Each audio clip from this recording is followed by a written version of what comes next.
Journal de l'abbé Munier, 1903, 2 janvier. Dîner ce soir chez Huysmans. Cette table de travail était couverte des épreuves de l'oblat. Il a parlé des bas de femme. Le bas est la muscade des jambes. Pauvre humanité, où descend-elle? 23 février. Huysmans a déjeuné chez moi, en compagnie de Narfond et du père Munier, jésuite. Huysmans a répété je ne sais combien de fois. C'est effarant. L'oblat paraît cette semaine. Les 2 convives partis, je lui ai demandé de m'éclairer sur les femmes chrétiennes qui perdent la foi pour ma très prochaine conférence. Pour lui, la grosse difficulté pour la femme chrétienne, c'est le lit. La religion supprime l'agrément dans les relations du sexe. 25 mars.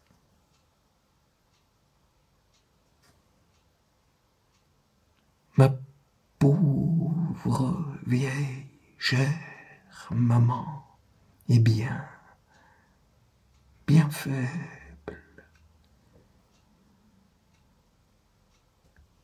Que vais-je devenir?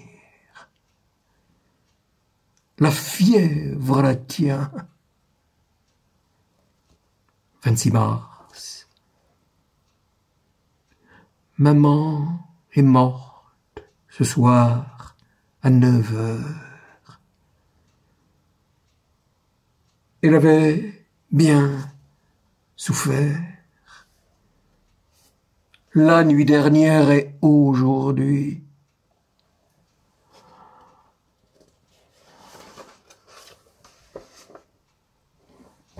1er avril.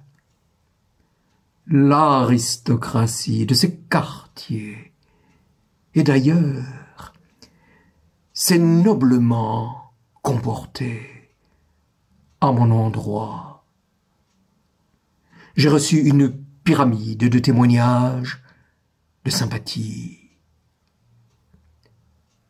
La pauvre enfant de la Lorraine, venue à Paris dans quelle détresse, a eu des ducs et des princes à ses obsèques.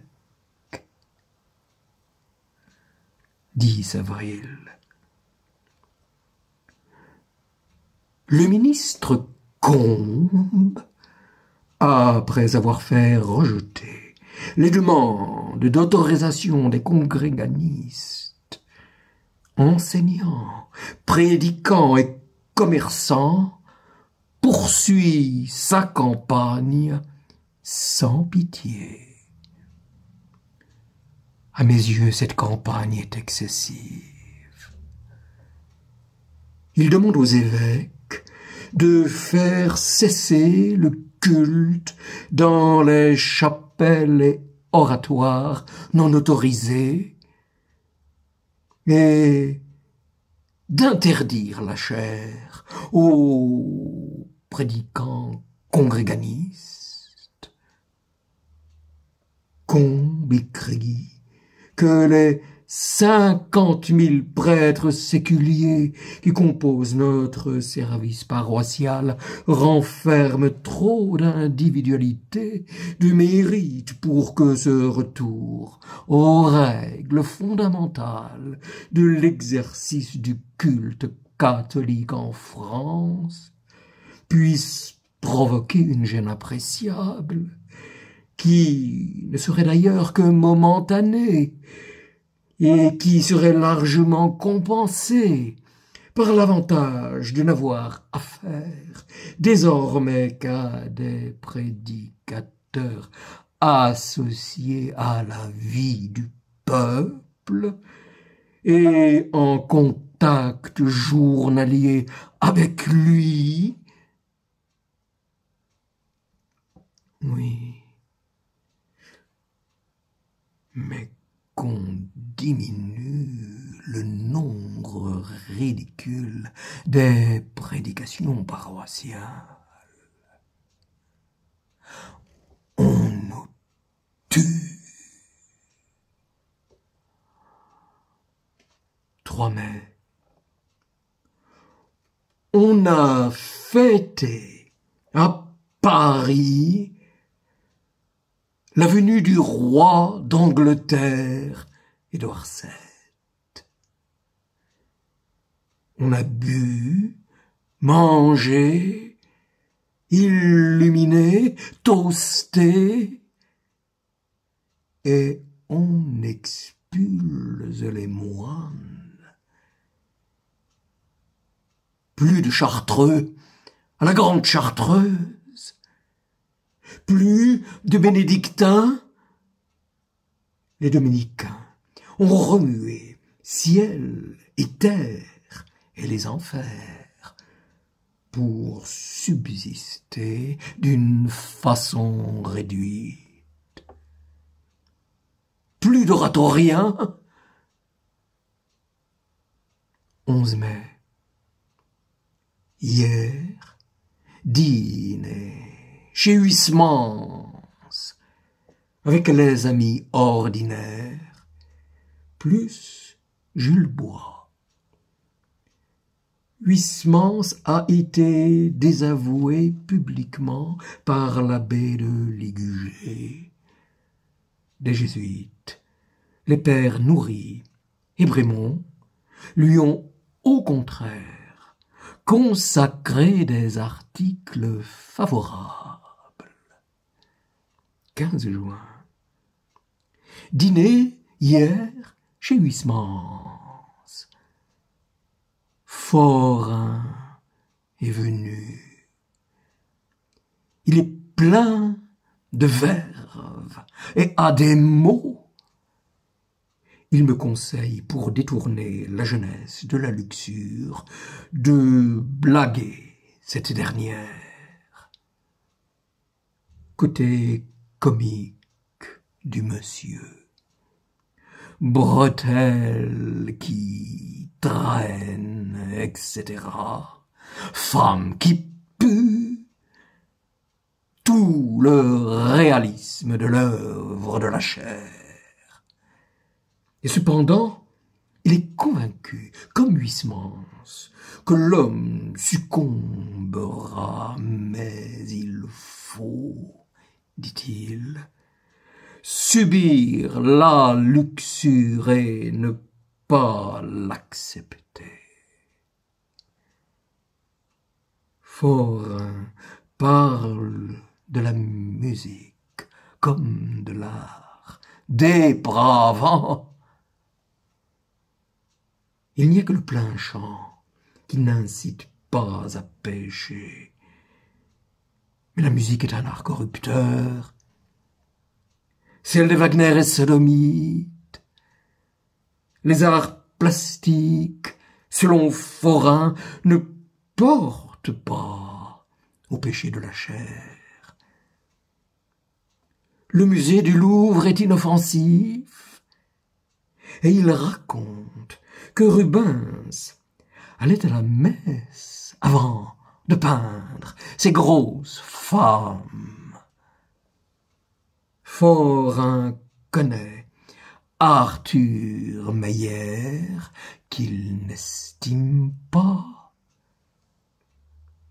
Et je ne sais combien de gens du monde.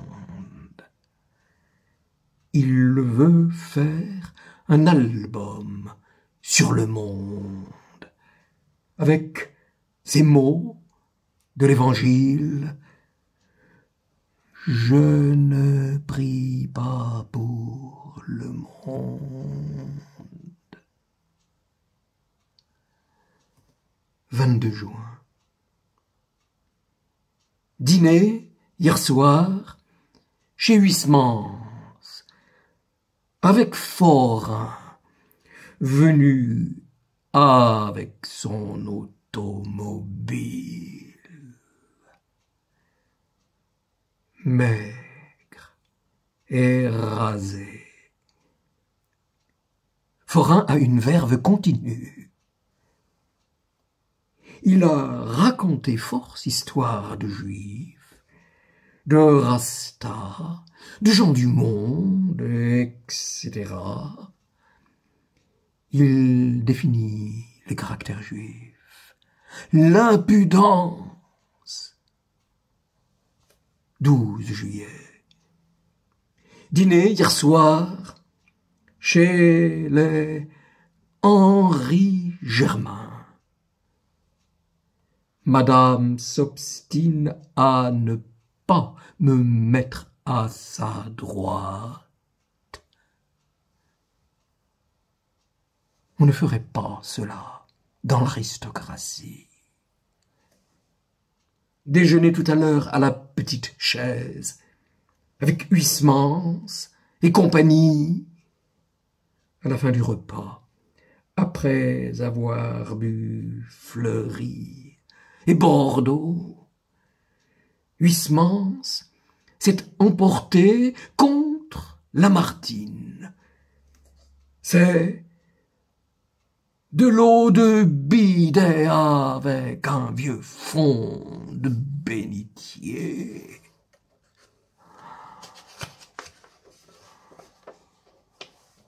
Et encore, le père Hugo seul a eu du génie dans ce siècle. Et alors, Huysmans de célébrer le poète Verlaine, qui, comme homme, était une brute répugnante, mais Verlaine avait reçu des dons de Dieu. Verlaine, c'est de la musique de Schumann. Et encore, sur Lamartine. Lamartine est crevé aujourd'hui. On n'en parle plus, on ne le lit plus. Il y a une justice tout de même. 10 novembre. Dîner ce soir, rue Lascaz, chez le vicomte de Vogue, qui m'a envoyé le maître de la mer. Paul Bourget était là. Une figure plutôt lourde, avec un monocle à l'œil droit, et de ce côté une mèche de cheveux qui tombe sur le front. Bourget s'étonne que le clergé s'occupe aujourd'hui d'exégèse. On ne parle plus d'exégèse, c'est fini. Le clergé est en retard sur ce point, et il a cité ce mot sur les émigrés. En retard d'une année, d'une armée, d'une idée. Selon lui, Huysmans n'a pas fait de bonnes études classiques. Aussi son style n'a pas de race. Huysmans n'a pas de cerveau.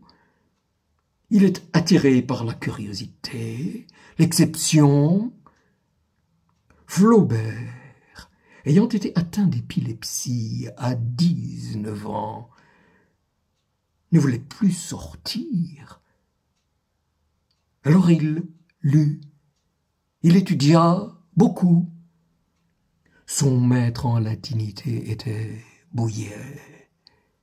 Huysmans, lui, s'est fait une rhétorique avec les Goncourt. 15 novembre. Dîner hier soir avec Huysmans et Girard chez la Pérouse.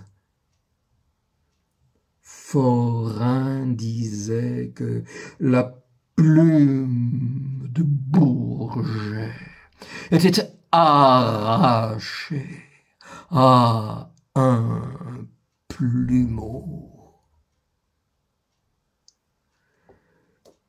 28 novembre. Huysmans a dîné chez moi. Il m'a parlé de la chose charnelle, qui est une érection du cervelet. On s'imagine que la femme a je ne sais quoi d'étrange, d'inconnu, qu'il y a en elle de l'au-delà. Elle se déshabille et le dégoût commence avant. Non, dit l'amant de la Chantelouve. Le jeu n'en vaut pas la chandelle. 14 décembre. Dîner hier chez Huysmans avec Forain, etc. Encore reparler de la luxure. Forain dit qu'il faut fatiguer les enfants, les faire coucher et renter. Mais à partir de 18 ans, jusqu'au mariage, Huysmans trouve que le problème est insoluble. Il est possible d'être chaste puisqu'il y a des chastes. Il y en a dans les cloîtres, mais, ajoute Huysmans, le diable n'y perd pas, car on y trouve des méchancetés de vieilles filles hargneuses.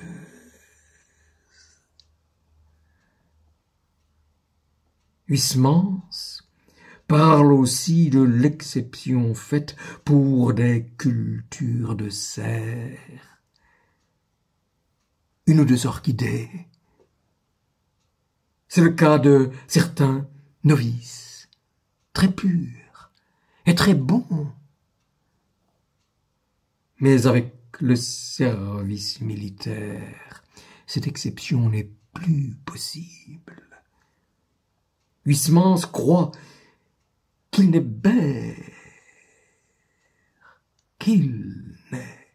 guère possible à un jeune homme laïque d'être chaste. Quant au mariage, ajoute le romancier, c'est le bœuf qu'on mange tous les jours.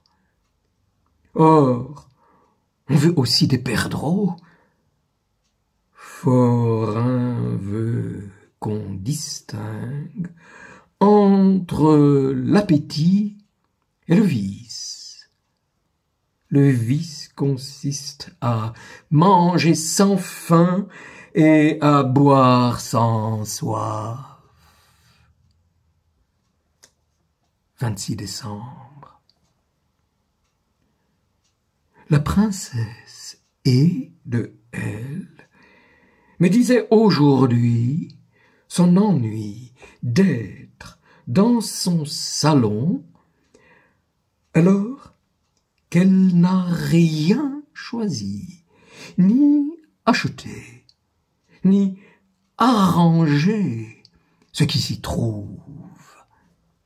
Elle m'a demandé aussi quels étaient les devoirs des enfants vis-à-vis des amants de leur mère.